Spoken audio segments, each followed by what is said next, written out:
Tonight on 2020, Where is Trump? Explosive new discoveries in one of the country's most high-profile missing persons cases. A major development in one of the biggest murder cases of the last 2 decades. Chandra Levy, the D.C. intern found dead in a park. This is where she either fell down, was pushed down, or rolled down. How you doing? The Congressman, Gary Condit, under suspicion. How come she calls your office so often? But now, 15 years later, playing out like the plot of a crime drama. 2020 with the crime scene video never before seen publicly. Voicemails never heard. Things are looking pretty good for me today anyway. And a bombshell twist from a mysterious whistleblower. Aren't you terrified hearing somebody describe how they killed people? Here's Deborah Roberts. It's not Ford's Theater or the Watergate Hotel, but this simple storage unit may soon claim its own place in the criminal history of Washington, D.C. This is the place. Where did you put the recorder? I had the recorder right here behind that plastic bin. It was right here that this woman, speaking on camera for the first time, set up a bizarre amateur sting operation which would upend one of D.C.'s most famous murder cases, and she says endanger her own life. I honestly thought, he's going to kill me. We're talking about the notorious Chandra Levy case. This case had everything. It had power, it had sex, it had the nation's capital, it had a young woman on the rise. And now, because of this woman, the man once convicted of the murder will walk free.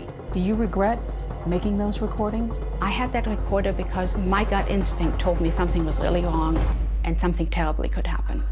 Tonight, for the first time, you'll hear her story. Hear from that suspected killer himself. We're on our way to meet the man many are convinced attacked and killed Chandra Levy. And something else you've never heard. Sorry, I haven't heard from you. Actual voicemail recordings from the congressman at the center of Chandra's story. It's 11:45. Sorry, I've been tied up the last 2 days. So you already know that. In fact, we'll begin right there with what Condit left on 24-year-old Levy's home answering machine on a night in early May 2001. Maybe you're out of the country or something. Anyway, give me a call. Pick up this message.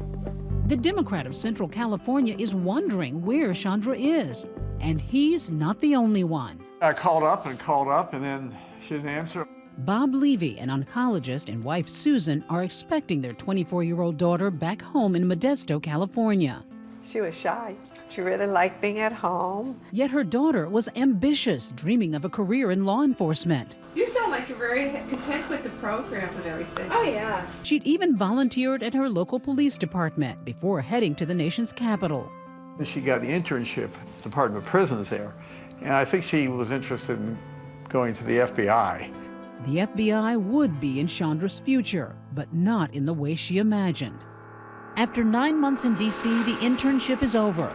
Chandra cancels her gym membership and emails her landlord that she's heading back to California. Then I called again, then on the weekend, she didn't answer. 5 days pass with no word. Chandra's anxious parents call police, who head to her apartment and make some noteworthy discoveries. It appeared to the police she was packed up, ready to go home. FBI Special Agent Brad Garrett, now an ABC News consultant, worked the Levy case for years. Her driver's license, her credit cards, Her cell phone? and her cell phone were still in the apartment. That's baffling to me and others, because the whole idea is when you're going to leave, you're at least going to take an ID. There were only 2 things missing: her keys and a ring. A gold ring with her initials CL in diamonds, a college graduation gift from her parents. What are you hearing from the police? Well, they were sort of nonchalant because what can they do? Police do canvass the area, including nearby Rock Creek Park. And Susan Levy begins her own search, looking through her daughter's cell phone bill.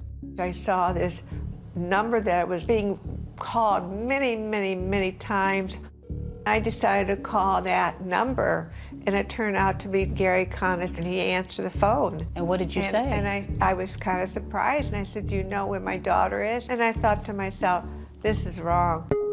Yeah, Come on in and make yourself home in my office, and I'll be back. Give me 10 minutes. Okay, I'll be right back. But why exactly was the congressman, a minister's son and married father of 2, calling a young intern to get together?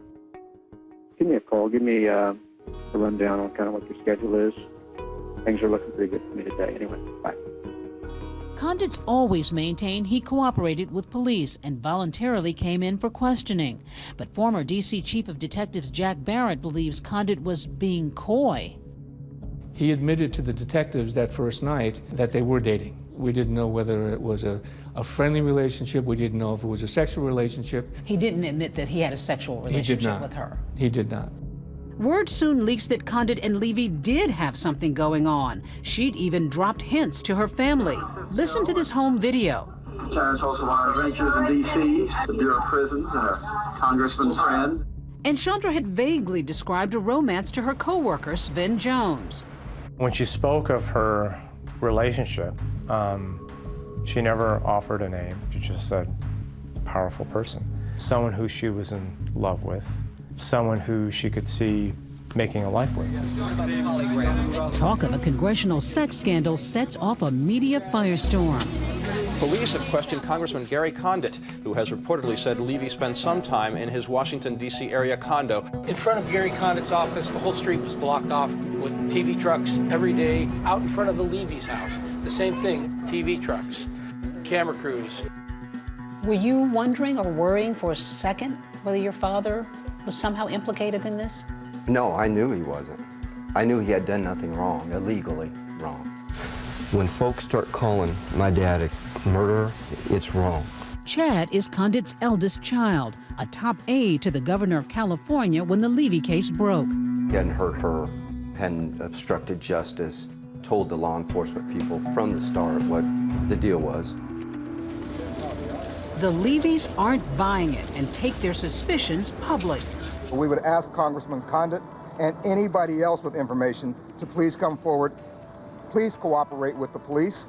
Condit, do you know anything about where Chandra Levy is? From the very beginning, he was trying to protect his professional reputation as a congressman. Excuse me. He was the one that created this problem for himself. We had no place to turn other than to try and focus on him. Congressman, why won't you take a polygraph? It becomes the summer of Condit. American TV's saturated with daily images of the gaunt congressman, grinning through clenched teeth as he tries to maintain a facade of normalcy. Wish I would have gave him better advice. I mean, I wish somebody would have. You have a relationship of friendship that is hard to explain. Yet his dad will have some more explaining to do. Did you urge Anne-Marie Smith to lie? People come forward alleging Condit had relationships with other women. He declines to discuss those allegations. We identified a number of women that were dating him while he was here in D.C. and his family was back in California. The floodgates are open. Where is Chandra? Protests call for Condit's resignation. Up next, while police aren't turning up any breaks in the case, Okay, folks, we are ready to go. Condit turns up on television for a historically awkward interview on ABC. Congressman Condit, do you know what happened to Chandra Levy?